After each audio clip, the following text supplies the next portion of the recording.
Hello বন্ধুরা, মৌসুমী রান্নাঘরে এই ব্লগে আপনার সবাইকে স্বাগত জানাই। আমার শরীরটা খুব একটা ভালো যাচ্ছে না, আজ কতদিন ধরে এই ব্লগটা ছাড়তে পারছি না। আপনার আমি দুঃখিত। আমি আস্তে আস্তে আবার চেষ্টা করব করার।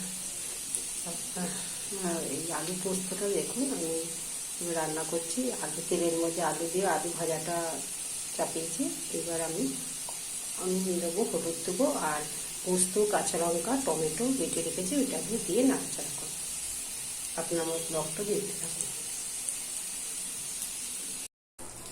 পোস্তের মধ্যে হলুদ দিয়ে দিচ্ছি, দিয়ে একবার এটাকে কষাবো।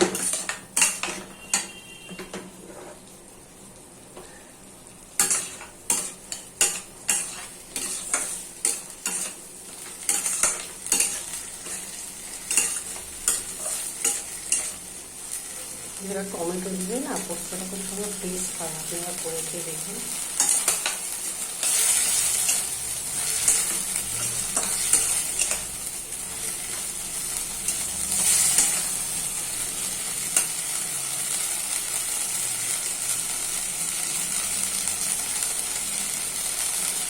একটু জল দিয়ে দেবো, গরম জল করেছি, গরম জল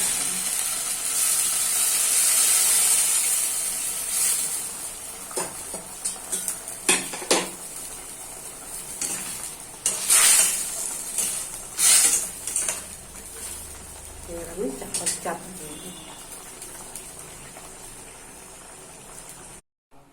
বন্ধুরা, আমার পোস্ত রেডি। আপনারা করে খেয়ে দেখবেন কেমন লাগে, আর আমাকে জানাবেন। আমাকে লাইক সাবস্ক্রাইব করবেন। আপনারা সুস্থ থাকবেন, সাবধানে থাকবেন।